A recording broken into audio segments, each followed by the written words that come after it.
পঞ্চপ্রিয়া পাঞ্চালী। পঞ্চপাণ্ডব অত্যন্ত অশান্তিতে আছেন। ইন্দ্রপ্রস্থের ঐশ্বর্য ত্যাগ করে 12 বৎসর বনবাস আর 1 বৎসর অজ্ঞাতবাস করতে হবে, এজন্য নয়। এই কাল উত্তীর্ণ হলেও হয়তো দুর্যোধন রাজ্য ফেরত দেবেন না, তখন আত্মীয় কৌরবদের সঙ্গে যুদ্ধ করতে হবে, এজন্যও নয়। অশান্তির কারণ, পাঞ্চালী 1 মাস তার পঞ্চপতির সঙ্গে বাক্যালাপ বন্ধ করেছেন। রাজ্য ত্যাগের পর পাণ্ডবরা প্রথমে কাম্যক বনে এসেছিলেন, এখন দ্বৈত বনে নদীর তীরে আশ্রম নির্মাণ করে বাস করছেন। তাদের সঙ্গে পুরোহিত ধৌম্য এবং আরো অনেক ব্রাহ্মণ আছেন। সারথি ইন্দ্রসেন এবং অন্যান্য দাসদাসী আছে। দ্রৌপদীর সহচরী ধাত্রীকন্যা বালিকা সেবন্তী আছে। দ্রৌপদীর বিস্তর কাজ, বনবাসেও তাকে বৃহৎ সংসার চালাতে হয়। ভগবান সূর্যের দয়ায় তিনি যে তামার হাঁড়িটি পেয়েছেন, তাতে রান্না সহজ হয়ে গেছে। দ্রৌপদীর না খাওয়া পর্যন্ত খাদ্য আপনিই বেড়ে যায়, সহস্র লোককে পরিবেশন করলেও কম পড়ে না। গৃহিণীর সকল কর্তব্যই দ্রৌপদী পালন করছেন, শুধু স্বামীদের সঙ্গে কথা বলেন না। কোনো অভাব হলে সেবন্তী তা পাণ্ডবদের জানায়। প্রায় 4 মাস হলো পাণ্ডবরা বনবাসে আছেন। এ পর্যন্ত যুধিষ্ঠির প্রসন্ন মনে দিন যাপন করছিলেন, যেন বনবাসে তিনি আজীবন অভ্যস্ত। ভীম প্রথম প্রথম কিছু অসন্তোষ প্রকাশ করেছিলেন, কিন্তু পরে বেশ প্রফুল্ল হয়ে মৃগয়া নিয়েই থাকতেন। অর্জুন, নকুল সহদেবও রাজ্যনাশের দুঃখ ভুলে গিয়েছিলেন, কিন্তু সম্প্রতি পাঞ্চালীর ভাবান্তর দেখে 5 জনেই উদ্বিগ্ন হয়েছেন। দূতসভায় অপমান আর রাজ্যনাশের দুঃখ দ্রৌপদী ভুলতে পারেননি। তিনি প্রায়ই বিলাপ করতেন যে তার জ্যেষ্ঠ পতির নির্বুদ্ধিতা এবং অন্যান্য পতির অকর্মণ্যতার জন্যই এই দুর্দশায় পড়তে হয়েছে। যুধিষ্ঠির তাকে শান্ত করবার জন্য অনেক চেষ্টা করেছেন। ভীম বারবার আশ্বাস দিয়েছেন যে দুঃশাসনের রক্তপান আর দুর্যোধনের উরুভঙ্গ না করে তিনি ছাড়বেন না। অর্জুন, নকুল সহদেবও তাকে বহুবার বলেছেন যে 13 বর্ষ দেখতে দেখতে কেটে যাবে, তারপর আবার সুদিন আসবে, কিন্তু কোনো ফল হয়নি। দ্রৌপদী তাঁর রোষ দমন করতে না পেরে অবশেষে পঞ্চপাণ্ডবের সঙ্গে কথা বন্ধ করেছেন। দ্বৈতবন থেকে দ্বারকা বহু দূর, তথাপি কৃষ্ণ রথে চড়ে মাঝে মাঝে পাণ্ডবদের দেখতে আসেন। 2-1 বার সত্যভামাকেও সঙ্গে এনেছেন। এবারে তিনি একাই এসেছেন। যুধিষ্ঠিরের কাছে সকল বৃত্তান্ত শুনে কৃষ্ণ দ্রৌপদীর গৃহে এলেন। কৃষ্ণ পাণ্ডবদের মামাতো ভাই, অর্জুনের সমবয়স্ক। সেকালে বৌদিদি আর বৌমার অনুরূপ কোনো সম্বোধন ছিল কিনা জানা যায় না। থাকলেও তার বাধা ছিল, কারণ সম্পর্কে কৃষ্ণ দ্রৌপদীর ভাসুরও বটেন, দেওরও বটেন। দ্রৌপদীর প্রকৃত নাম কৃষ্ণা, সেজন্য কৃষ্ণ তার সঙ্গে সখী সম্বন্ধ পাতিয়েছিলেন এবং দুজনেই পরস্পরকে নাম ধরে ডাকতেন। অভিবাদন ও কুশল প্রশ্ন বিনিময়ের পর কৃষ্ণ সহাস্যে বললেন, সখী কৃষ্ণা, তোমার চন্দ্রবদন রন্ধনশালার হুন্ডিকার ন্যায় দেখাচ্ছে কেন? দ্রৌপদী বললেন, কৃষ্ণ, সব সময় পরিহাস ভালো লাগে না। কৃষ্ণ বললেন, তোমার কিসের দুঃখ? পাণ্ডবরা তোমার কোন অভাব পূর্ণ করতে পারছেন না তা আমাকে বলো। সূক্ষ্ম কৌশেয় বস্ত্র আর রত্নাভরণ চাও? গন্ধদ্রব্য চাও? এখানে শস্য দুর্লভ, তোমরা মৃগয়ালব্ধ মাংস আর বন্য ফলমূল শাকাদি খেয়ে জীবন ধারণ করছো, তাতে অরুচি হবার কথা, তার ফলে মনও অপ্রসন্ন হয়। জব, গোধূম, তণ্ডুল, মুদগাদি চাও? দুগ্ধবতী ধেনু চাও? ঘৃত, তৈল, গুড়, লবণ, হরিদ্রা, আর্দ্রক চাও? 10-20 কলস উত্তম আসব পাঠিয়ে দেব? পৈষ্টি, মাধ্যি আর গৌরী মদিরা, ময়ূরেওয়া, দ্রাক্ষ, মদ্য সবই দ্বারকায় প্রচুর পাওয়া যায়। এখানে বোধহয় তালরস ভিন্ন কিছুই মেলে না। দ্রৌপদী হাত নেড়ে বললেন, ওসব কিছুই চাই না। মাধব, তুমি তো মহাপণ্ডিত, লোকে তোমাকে সর্বজ্ঞ বলে। আমার দুর্ভাগ্যের কারণ কি তা বলতে পারো? আমার তুল্য হতভাগিনী আর কোথাও দেখেছ? কৃষ্ণ বললেন, বিস্তর বিস্তর। আমার যে কোনো পত্নীকে জিজ্ঞাসা করলে শুনবে, তিনি অদ্বিতীয় হতভাগিনী, অনুপমা দগ্ধক পালিনী।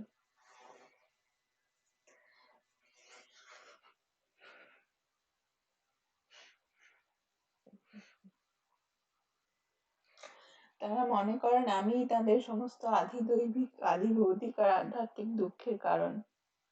কৃষ্ণা, দুশ্চিন্তা দূর করো। বিধাতা বিশ্বপাতা মঙ্গলদাতা করুণাময়। তুমি বিধাতার চাটুকার, তার নিষ্ঠুরতা দেখেও দেখছো না, কেবল করুণাই দেখছো। যাজ্ঞসেনী, তুমি কেবল নিজের দুর্ভাগ্যের বিষয় ভাবছো কেন? সৌভাগ্য স্মরণ করো। তুমি ইন্দ্রপ্রস্থের রাজমহিষী, তোমার তুল্য গৌরবময়ী নারী আর কে আছে? তোমার বর্তমান দুর্দশা চিরদিন থাকবে না, আবার তুমি স্বপদে প্রতিষ্ঠিত হবে। যজ্ঞের অনল থেকে তোমার উৎপত্তি, তুমি অপূর্ব রূপবতী। তোমার পিতা পাঞ্চালরাজ দ্রুপদ বর্তমান আছেন, তোমার 2 মহাবল ভ্রাতা আছেন। তোমার 5 বীরপুত্র অভিমন্যুর সঙ্গে দ্বারকায় আমাদের সব ভবনে শিক্ষা লাভ করছে। 5 পুরুষ সিংহ তোমার স্বামী, 4 ভাসুর, 4 দেবর। ভাসুর দেবর আবার কোথায় পেলে? ধৃতরাষ্ট্রের পুত্রদের সঙ্গে আমার কোনো সম্পর্ক নেই।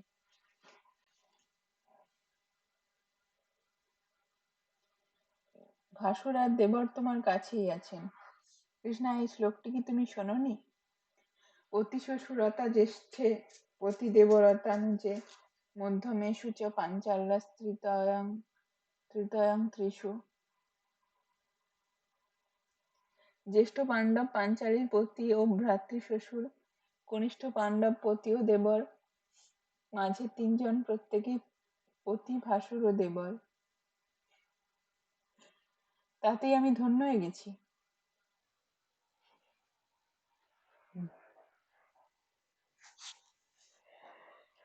পাঞ্চালী, তুমি ক্রোধ সংবরণ করো। দোষশূন্য মানুষ জগতে নেই। যুধিষ্ঠির দুধপ্রিয় ও সরল স্বভাব, তাই এই বিপদ হয়েছে। তিনি অনুতপ্ত, তাকে আর মনপীড়া দিও না। তোমার অন্য পতিরা যুধিষ্ঠিরের আজ্ঞাবহ অগ্রজের মতের বিরুদ্ধে তারা যেতে পারেন না, তাদের অকর্মণ্য মনে করো না। কৃষ্ণ আরো অনেক প্রবোধ বাক্য বললেন, নানা শাস্ত্র থেকে ভার্যার কর্তব্য সম্বন্ধে উপদেশ দিলেন, কিন্তু পাঞ্চালীর খুব দূর হলো না। তখন কৃষ্ণ স্মিত মুখে বিদায় নিয়ে পাণ্ডবদের কাছে গেলেন। একটি প্রকাণ্ড আতচালায় পুরোহিত ধৌম্য আর অন্যান্য ব্রাহ্মণগণ বাস করেন। কৃষ্ণের আগমন উপলক্ষে সেখানে একটি মন্ত্রণা সভা বসেছে। যুধিষ্ঠির ও তার ভ্রাতারা কৃষ্ণকে সাদরে সেই সভায় নিয়ে গেলেন। যুধিষ্ঠির বললেন, পূজ্যপাদ ধৌম্য ও উপস্থিত বিপ্রগণ, আপনারা সকলে অবধান করুন। বাসুদেব কৃষ্ণ, তুমিও শোনো। কৌরব সভায় লাঞ্ছনা ও রাজ্য নাশের শোকে পাঞ্চালীর চিত্ত বিকার হয়েছে। পঞ্চপতির প্রতি তার নিদারুণ অভিমান জন্মেছে। তিনি 1 মাস আমাদের সঙ্গে বাক্যালাপ করেননি। এই দুঃসহ অবস্থার প্রতিকার কোন উপায়ে হতে পারে তা আপনারা নির্ধারণ করুন।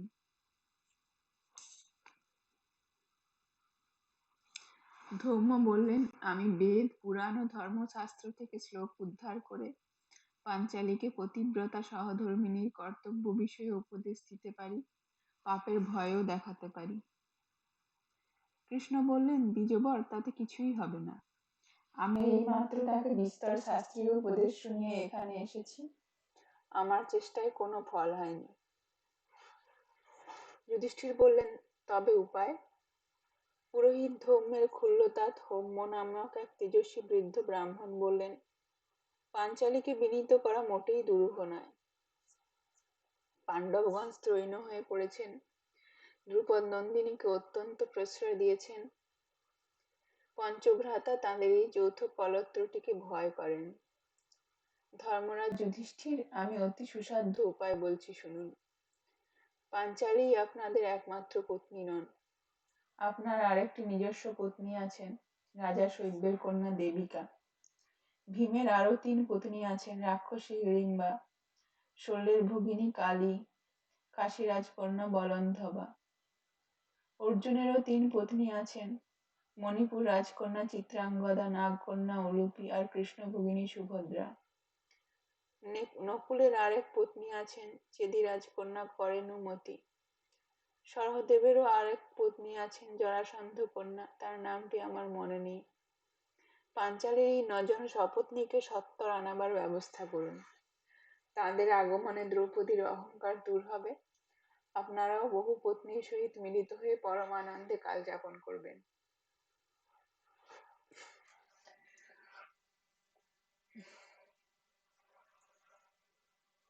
যুধিষ্ঠির বললেন, তপোধন, আপনার প্রস্তাব অতি গর্হিত। দ্রৌপদী বহু মনস্তাপ ভোগ করেছেন, আরো দুঃখ কি করে তাকে দেব? আমাদের অনেক ভার্যা আছেন সত্য, কিন্তু তারা কেউ সহধর্মিণী পট্টমহিষী নন। আমরা এই যে বনবাস ব্রত পালন করছি, এতে পাঞ্চালী ভিন্ন আর কেউ আমাদের সঙ্গিনী হতে পারেন না।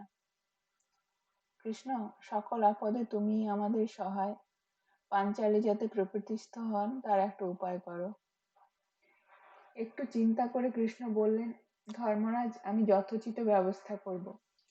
আজ আমাকে বিদায় দিন। আমার এক মাতুল রাজর্ষি রোহিত এই দৈত্যবনের 5 ক্রোশ উত্তরে বানপ্রস্থ আশ্রমে বাস করেন।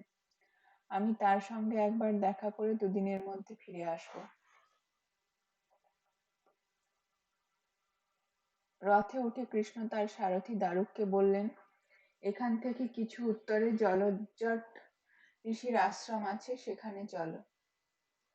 ঋষির বয়স 50, তার দেহ বিশাল, কাত্রবর্ণ আরক্ত গৌর, জটা ও শ্মশ্রু অগ্নিশিখার ন্যায় অরুণ বর্ণ, সেজন্য লোকে তাকে জলজ্জট বলে।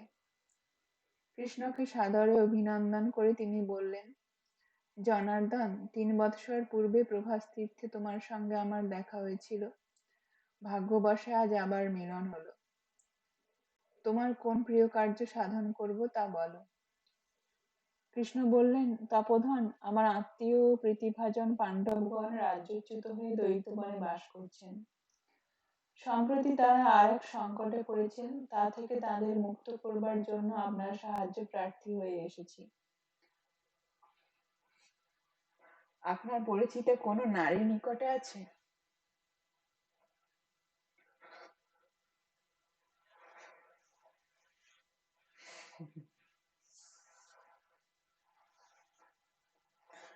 জলজ্জট বললেন,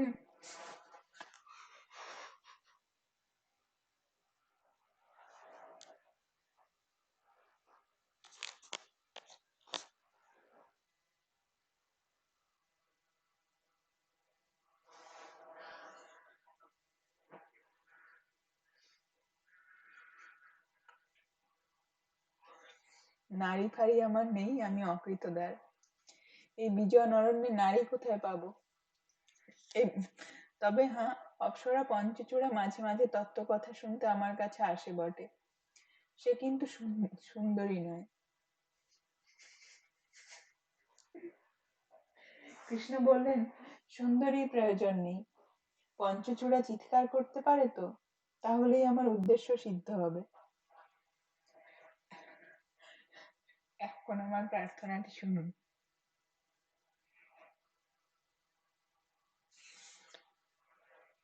কৃষ্ণ সবিস্তারে তার প্রার্থনা জানালেন।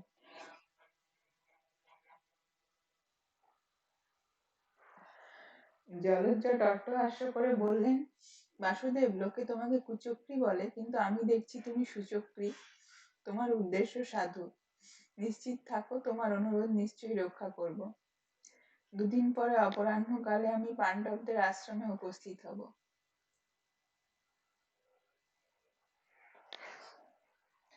প্রণাম করে কৃষ্ণ বিদায় নিলেন এবং আরো উত্তরে যাত্রা করে রাজর্ষি রোহিতের আশ্রমে এলেন। তিনি বলদেব জননী রোহিণীর ভ্রাতা বানপ্রস্থ অবলম্বন করে সস্ত্রীক অরণ্যবাস করছেন। কৃষ্ণকে দেখে প্রীত হয়ে বললেন, বৎস, বহুকাল পরে তোমাকে দেখছি। তুমি এখানে কিছুদিন অবস্থান করে তোমার মাতুলানি ও আমার আনন্দ বর্ধন করো। দ্বারকার সব কুশল তো? কৃষ্ণ বললেন, পূজ্যপাদ মাতুল, সমস্তই কুশল। আমি আপনাদের চরণ দর্শন করতে এসেছি। দীর্ঘকাল থাকতে পারবো না, দুদিন পরেই বিশেষ প্রয়োজনে পাণ্ডবাশ্রমে আমাকে ফিরে যেতে হবে। পাণ্ডবগণের পোষ্যবর্গ প্রায় 200, প্রতিদিন দুবেলা এই সমস্ত লোকের আহারের ব্যবস্থা করতে হয়। দ্বৈতবনে হাট বাজার নেই, তণ্ডুলাদি শস্য পাওয়া যায় না। কালে ভদ্রে দরদ পুক্কস প্রভৃতি প্রত্যন্তবাসীরা কিছু জব আর মধু এনে দেয়। মৃগালব্ধ পশুর মাংস এবং স্বচ্ছন্দ বনজাত ফলমূল ও শাকই পাণ্ডবগণের প্রধান খাদ্য। প্রত্যহ প্রাতকৃত্য সমাপন করেই পঞ্চপাণ্ডব মৃগয়ায় নির্গত হন। আজ একটি বৃহৎ বরাহ দেখে তারা উৎফুল্ল হলেন, কারণ বরাহ মাংস তাঁদের আশ্রিত বিপ্রগণের অতিশয় প্রিয়। অর্জুন শরাঘাত করলেন, কিন্তু বিদ্ধ হয়েও বরাহ মরল না, বেগে ধাবিত হয়ে নিবিড় অরণ্যে গেল। তখন পঞ্চপাণ্ডব সকলেই স্বরমোচন করলেন। সঙ্গে সঙ্গে নারী কণ্ঠে আর্তনাদ উঠল, হা নাথ, হতহস্মি! তাঁদের শরাঘাতে কি স্ত্রী হত্যা হলো? পাণ্ডবগণ ব্যাকুল হয়ে অরণ্যে প্রবেশ করে দেখলেন বরাহ গতপ্রাণ হয়ে পড়ে আছে, কিন্তু আর কেউ নেই। চতুর্দিকে অন্বেষণ করেও তারা কিছু দেখতে পেলেন না। ভীম বললেন, নিশ্চয় রাক্ষসী মায়া। মারীচ একই প্রকার চিৎকার করে শ্রীরামকে বিভ্রান্ত করেছিল। যুধিষ্ঠির শঙ্কিত হয়ে বললেন, আশ্রমে শীঘ্র ফিরে চলো, জানি না কোনো বিপদ হলো কিনা। ভীম, তুমি বরাহটাকে কাঁধে নাও। সকলে আশ্রমে এসে দেখলেন কোনো বিপদ ঘটেনি। পাঞ্চালী সূর্য দত্ত তাম্র থালিতে বরাহ মাংস পাক করলেন। সকলেই প্রচুর পরিমাণে ভোজন করে পরিতৃপ্ত হলেন। অপরাহ্নকালে একটি বৃহৎ অশ্বত্থ তরুর তলে সকলে বসেছেন। পুরোহিত ধৌম যম নচিকেতার উপাখ্যান বলছেন। পাঞ্চালীও একটু পশ্চাতে বসে এই পবিত্র কথা শুনছেন। এমন সময় মূর্তিমান বিপদরূপে জলজ্জট ঋষি উপস্থিত হলেন। তার জটা ও শ্বশ্রু অগ্নিজ্বালার ন্যায় ভয়ঙ্কর, মুখ ক্রোধে রক্তবর্ণ, চক্ষু বিস্ফারিত ও ভ্রুকুটি কুটিল। হুঙ্কার করে জলজ্জট বললেন, ওরে রে নারী ঘাতক পাপীবৃন্দ, আজ ব্রহ্মশাপে তোমাদের নরকে প্রেরণ করব। যুধিষ্ঠির কৃতাঞ্জলি হয়ে বললেন, ভগবান, আমরা কোন মহাপাপ করেছি? জলজ্জট উত্তর দিলেন, তোমরা শরাঘাতে আমার প্রিয়া ভার্যাকে বধ করেছ। ধিক তোমাদের ধনুর্বিদ্যা, একটা বরাহ মারতে গিয়ে ঋষিপত্নীর প্রাণ হরণ করেছ। যুধিষ্ঠিরাদি পঞ্চভ্রাতা কাতর হয়ে ঋষির চরণে নিপতিত হলেন। পাঞ্চালী ও গলবস্ত্র হয়ে যুক্ত করে অশ্রু বর্ষণ করতে লাগলেন। যুধিষ্ঠির বললেন, প্রভু, আমরা অজ্ঞাতসারে মহাপাপ করে ফেলেছি। আপনি যে দণ্ড দেবেন যতই কঠোর হোক তাই শিরোধার্য করব।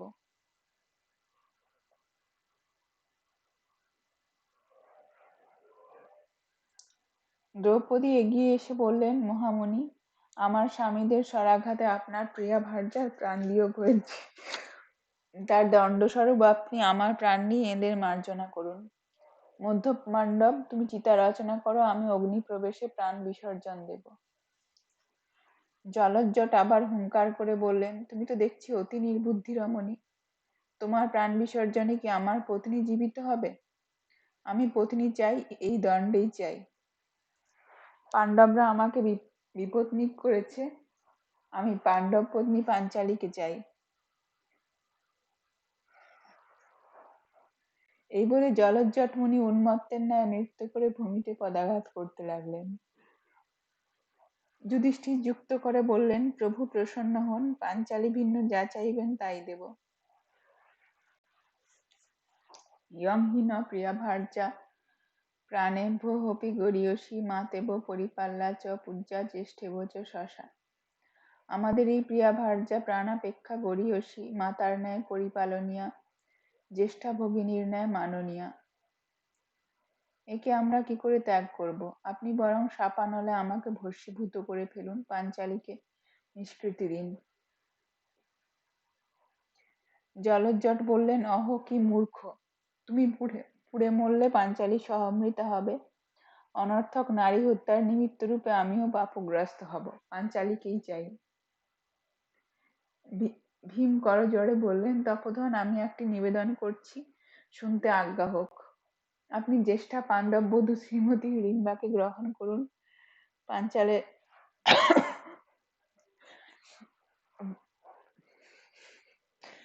পূর্বেই তার সঙ্গে আমার বিবাহ হয়েছিল। জলজ্জট বললেন, তুমি অতি দৃষ্ট দুষ্ট প্রতারক, একটা রাক্ষসীকে আমার স্কন্ধে ন্যস্ত করতে চাও। ভীম বললেন, প্রভু, হিড়িম্বা রাক্ষসী হলেও যখন মানবী রূপ ধরেন তখন তাকে ভালোই দেখায়। তাকে যদি যথেষ্ট মনে না করেন তবে আমাদের আরো ৮ জন অতিরিক্ত পত্নী আছেন, সবকটিকে নিয়ে পাঞ্চালীকে মুক্তি দিন। আমার ভ্রাতারা নিশ্চয় এতে সম্মত হবেন।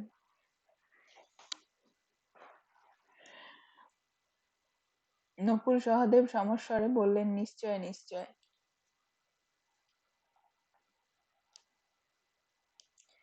জলজ্জট বললেন, তোমাদের অপর পত্নীরা এখানে নেই, অনুপস্থিত বস্তু দান করা যায় না। আমি এই মুহূর্তেই পত্নী চাই, পাঞ্চালীকেই চাই। অর্জুন বললেন, প্রভু, ধর্মরাজার পাঞ্চালীকে নিষ্কৃতি দিন। আমাদের 4 ভ্রাতাকে বর্ষ করে আপাতত আপনার ক্রোধ উপশান্ত করুন। এরপর অবসর মতো একটি ঋষি কন্যার পানি গ্রহণ করবেন।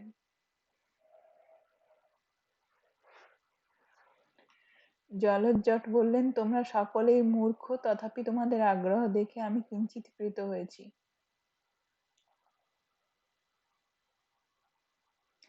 তোমাদের ভস্য করে আমার কোনো লাভ হবে না। আমি পত্নী চাই যে আমার সেবা করবে। যদি নিতান্তই দ্রৌপদীকে ছাড়তে না চাও তবে তার নিষ্ক্রয় স্বরূপ তোমরা পঞ্চভ্রাতা আজীবন আমার দাসত্বে নিযুক্ত থাকো। যুধিষ্ঠির বললেন, মহর্ষি, তাই হোক, আমরা আজীবন দাস হয়ে আপনার সেবা করব। ধৌম্য বললেন, মুনিবর, কাজটা কি ভালো হবে? তার চেয়ে বরং পঞ্চগব্য ভক্ষণ, চান্দ্রায়ণ ইত্যাদি প্রায়শ্চিত্তের ব্যবস্থা করুন।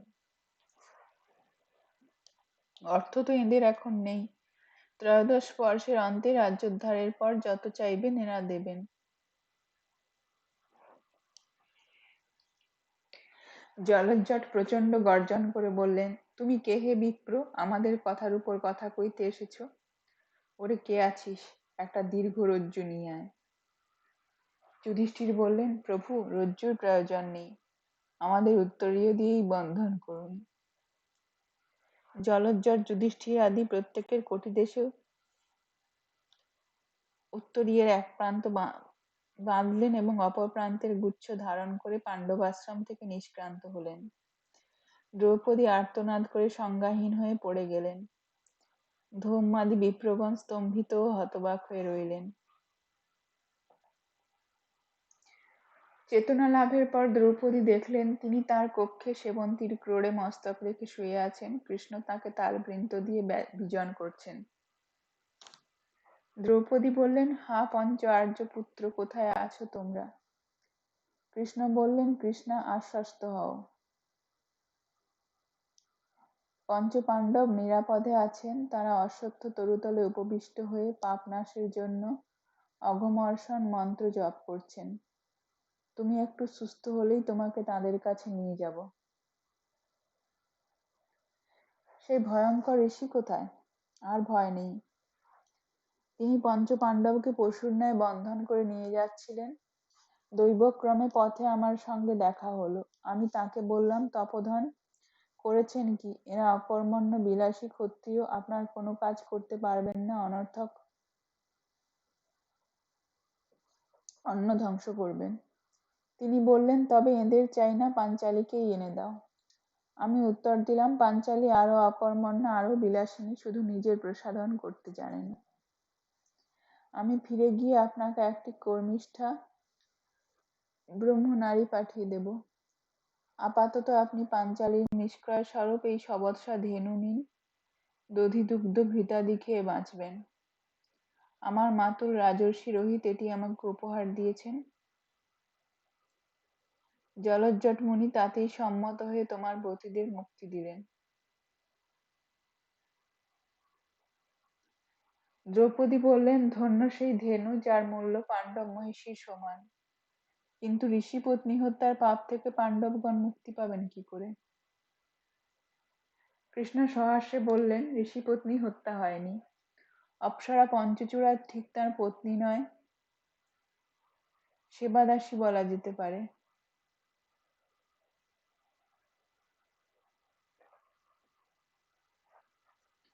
বরাহ তাঁকে ঈষৎ দন্তাঘাত করেছিল, তিনি ভয়ে চিৎকার করে আশ্রমে পালিয়ে গিয়ে মূর্ছিত হয়েছিলেন। জলজ্জট তাঁকে দেখে ভেবেছিলেন বুঝি মরে গেছেন। পাণ্ডবদের মুক্তি লাভের পর আমি ঋষির সঙ্গে তাঁর আশ্রমে গিয়ে দেখলাম পঞ্চচূড়া দোলনায় দুলছেন। দ্রৌপদী বললেন, কৃষ্ণ এখনই আমাকে পতিগণের সকাশে নিয়ে চলো। হ্যাঁ, আমি অপরাধিনী, 1 মাস তাদের উপেক্ষা করেছি, এখন কোন বাক্যে ক্ষমা ভিক্ষা করব?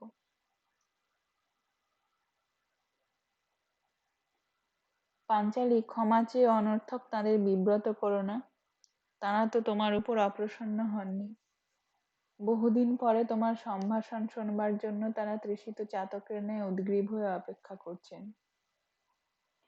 গোবিন্দ, আমি তাদের কি বলবো? পুরুষ জাতি ভার্যার মুখে নিজের স্তুতি শুনলে যেমন পরিতৃপ্ত হয়, তেমন আর কিছুতে হয় না। কৃষ্ণা, তুমি পঞ্চপাণ্ডবের কাছে গিয়ে তাদের স্তুতি করো। হা কৃষ্ণ, আমি তাদের গঞ্জনায় দিয়েছি, এই দগ্ধ মুখে স্তুতি আসবে কেন? কি বলবো তুমিই শিখিয়ে দাও। সখী কৃষ্ণা, বাগদেবী তোমার রসনায় অধিষ্ঠান করবেন। তুমি আজ সর্বসমক্ষে অসংকোচে তাদের সংবর্ধনা করো। এখন আমার সঙ্গে পতি সন্দর্শনে চলো। সেবন্তী, মাল্য প্রস্তুত হয়েছে? সেবন্তী একটা ঝুড়ি দেখিয়ে বললে, এই যে, অন্য ফুল পাওয়া গেল না, শুধু কদম ফুলের মালা। কৃষ্ণ বললেন, ওতেই হবে। ধূমাদি দ্বিজগণে বেষ্টিত হয়ে পঞ্চপাণ্ডব অশ্বত্থ তরুমূলে উপবিষ্ট ছিলেন। তাদের মন্ত্রজপ সমাপ্ত হয়েছে। কৃষ্ণ সহিত দ্রৌপদীকে আসতে দেখে সকলে গাত্রোত্থান করলেন। পঞ্চপাণ্ডবের প্রতি দৃষ্টি নিবদ্ধ করে দ্রৌপদী কীটাঞ্জলি পুঁতে পাষাণ প্রতিমার ন্যায় নিষ্পন্দ হয়ে দাঁড়িয়ে রইলেন। কৃষ্ণ বললেন, পাঞ্চালী, তোমার মৌন ভঙ্গ করো। পাঞ্চালী গদগদ কণ্ঠে বলতে লাগলেন, দেব সম্ভব পঞ্চ আর্য পুত্র পতি মহিমায় অভিভূত হয়ে আমি সম্ভাষণ করছি। যা মনে আসছে তাই বলছি, আমার প্রগলভতা ক্ষমা করো। পিতৃভবনে স্বয়ংবর সভায় ধনঞ্জয়কে দেখে আমি মুগ্ধ হয়েছিলাম। ইনি লক্ষ্য ভেদ করলে আনন্দে বিবশ হয়েছিলাম। একেই পতিরূপে পাবো ভেবে নিজেকে শতধন্য জ্ঞান করেছিলাম। কিন্তু বিধাতা আর গুরুজনরা আমার ইচ্ছা অনিচ্ছার অপেক্ষা রাখেননি, পঞ্চভ্রাতার সঙ্গেই আমার বিবাহ দিলেন। অন্তর্যামী সাক্ষী, কিছুকাল পরেই আমার সকল ক্ষোভ দূর হলো। পঞ্চপতি আমার অন্তরে একীভূত হয়ে গেলেন। পঞ্চেন্দ্রিয়ের অনুভূতি যেমন পৃথক পৃথক এবং একযোগে অন্তঃকরণ রঞ্জিত করে, সেরূপ পঞ্চপতি স্বতন্ত্র ও মিলিতভাবে আমার হৃদয়ে উদ্ভাসিত করেছেন। পাণ্ডবাগ্রজ ইন্দ্রপ্রস্থে যখন পট্টমহিষী ছিলাম, তখন বসনভূষণে ও প্রসাধনে আমি প্রচুর অর্থব্যয় করেছি। প্রিয়জনকে মুক্ত হস্তে দান করেছি। যখন যা চেয়েছি তুমি তখনই তা দিয়েছ, প্রশ্ন করনি, অপরাধের জন্য অনুযোগ করনি। দাস দাসীদের আমি শাসন করেছি। তোমার প্রিয় পরিচারকগণ আমার কঠোরতার জন্য তোমার কাছে অভিযোগ করেছে, কিন্তু তুমি কর্ণপাত করনি, পাছে পাণ্ডব মহিষীর মর্যাদা ক্ষুণ্ণ হয়। তুমি শান্তিপ্রিয়, ক্ষমাশীল, ধর্মভীরু। তোমার ধর্মাধর্মের বিচার পদ্ধতি না বুঝে আমি বহু ভর্ৎসনা করেছি, তথাপি এই অপ্রিয়বাদিনীর প্রতি ক্রুদ্ধ হওনি। অজাতশত্রু মহামান্য ধর্মরাজ, তোমার মহত্ব বোঝাবার শক্তি কজনের আছে? মধ্যম পাণ্ডব, তুমি জরাসন্ধ বিজয়ী মহাবল, দুঃসাধ্য কর্মই তোমার যোগ্য। কিন্তু আমি ক্ষুদ্র বৃহৎ নানা কর্মে তোমাকে নিযুক্ত করেছি। আমার প্রতি প্রীতিবশে তুমি যেন ধন্য হয়ে সে সকল সম্পাদন করেছ। তুমি ভোজন বিলাসী, রন্ধন বিদ্যায় পারদর্শী। ইন্দ্রপ্রস্থে বহু সংখ্যক নিপুণ সুপকার তোমার তৃপ্তি সাধন করত, কিন্তু এই অরণ্যবাসে আমি যে সামান্য ভোজ্য এক পাকে রন্ধন করে তোমাকে দিয়ে থাকি, তাতেই তুমি তুষ্ট হও, কখনো অনুযোগ করো না যে বিস্বাদ বা অতি লবণ বা অনুলবণ হয়েছে। নরশার্দুল তোমাদের সকলের চেষ্টায় রাজ্যোদ্ধার হবে, কিন্তু আমার লাঞ্ছনার যোগ্য প্রতিশোধ একমাত্র তুমিই নিতে পারবে। দুর্যোধন আর দুঃশাসনকে তাদের অন্তিম দশায় মনে করিয়ে দিও যে পাণ্ডব মহিষীকে নির্যাতন করে কেউ নিস্তার পায় না। তৃতীয় পাণ্ডব, তুমি বয়োজ্যেষ্ঠ নও, তথাপি তোমার ভ্রাতারা যুদ্ধকালে তোমার এই নেতৃত্ব মেনে থাকেন। তুমি দেবপ্রিয়, সর্বগুণাকর, অদ্বিতীয় ধনুর্ধর, দেবসেনাপতি, স্কন্দতুল্য রূপবান, নৃত্যগীতাদি কলায় পটু, ঋষিকেশ কৃষ্ণ তোমার অভিন্ন হৃদয় সখা। যখন সুভদ্রাকে বিবাহ করে ইন্দ্রপ্রস্থের রাজপুরীতে এনেছিলে, তখন আমি ক্ষুব্ধ হয়েছিলাম, কিন্তু সত্য বলছি, এখন আমার কোনো দুঃখ নেই। যে নারী পঞ্চপতির ভার্যা, সে কোন অধিকারে সপত্নীকে ঈর্ষা করবে? সুভদ্রা আমার প্রিয়তমা ভগিনী, দ্বারকায় তার কাছে আমার পঞ্চপুত্রকে রেখে নিশ্চিন্ত আছি। পরন্তপ মহারথ, কুরু পাণ্ডব সমরে তুমিই পাণ্ডব সেনাপতি হবে। বাসুদেবের সহায়তায় বিপক্ষের সকল বীরকেই তুমি পরাস্ত করবে। কুরু পিতামহ ভীষ্ম আমার মহাগুরু, তোমাদের আচার্য দ্রোণ আমার নমস্য, কিন্তু দূতসভায় তারা রাজকুলবধূকে রক্ষা করেননি, বীরের কর্তব্য পালন করেননি, কাপুরুষপথ নিশ্চেষ্ট ছিলেন। সব্যসাচী, সম্মুখ সমরে মর্মভেদী শরাঘাতে তাঁদের সেই কর্তব্যচ্যুতি স্মরণ করিয়ে দিও। চতুর্থ পাণ্ডব, তুমি সুকুমার দর্শন, বিলাস প্রিয়, কিন্তু যুদ্ধে দুর্ধর্ষ। ইন্দ্রপ্রস্থে তুমি বিচিত্র পরিচ্ছদ এবং বহু রত্নালঙ্কার ধারণ করতে, কিন্তু এখানে আমাকে অল্প ভূষণা দেখে তুমিও নিরাভরণ হয়েছ, গন্ধমাল্লাদি বর্জন করেছ। তোমার সমবেদনায় আমি মুগ্ধ হয়েছি। রাজসূয় যজ্ঞের পূর্বে তুমি দশার্ণ, ত্রিগর্ত, পঞ্চনদ প্রভৃতি বহু দেশ জয় করেছিলে। আগামী সমরেও তুমি জয়লাভ করে যশস্বী হবে। কনিষ্ঠ পাণ্ডব, তুমি আমার পতি ও দেবর, প্রেম ও স্নেহের পাত্র, বিশেষভাবে স্নেহেরই পাত্র। বনযাত্রাকালে আর্যা কুন্তী আমাকে বলেছিলেন, পাঞ্চালী, আমার পুত্র সহদেবকে দেখো, সে যেন বিপদে অপসন্ন না হয়।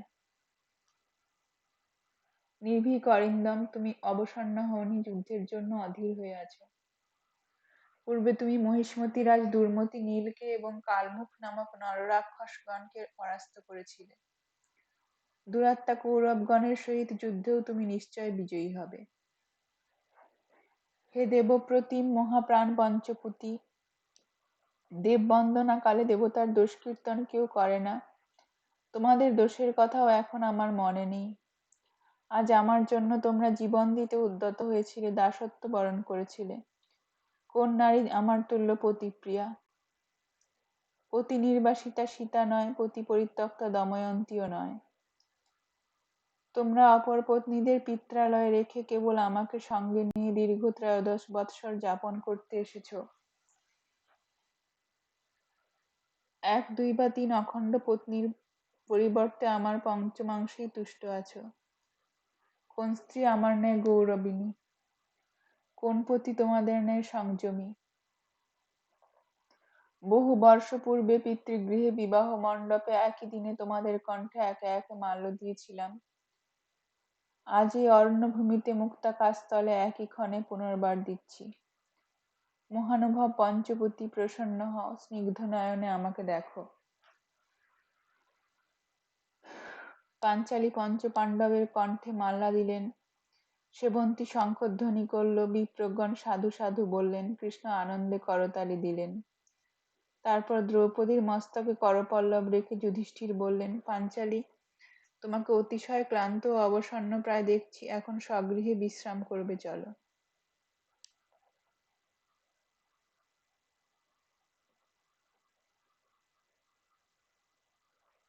যুধিষ্ঠির ও দ্রৌপদী প্রস্থান করলেন।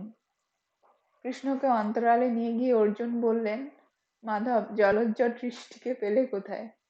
তার অভিনয় উত্তম হয়েছে, কিন্তু হাস্য দমনের জন্য তিনি বিকট মুখভঙ্গি করছিলেন। ভাগ্যক্রমে ধর্মরাজ পাঞ্চালীও আর সফলতা রক্ষা করেননি।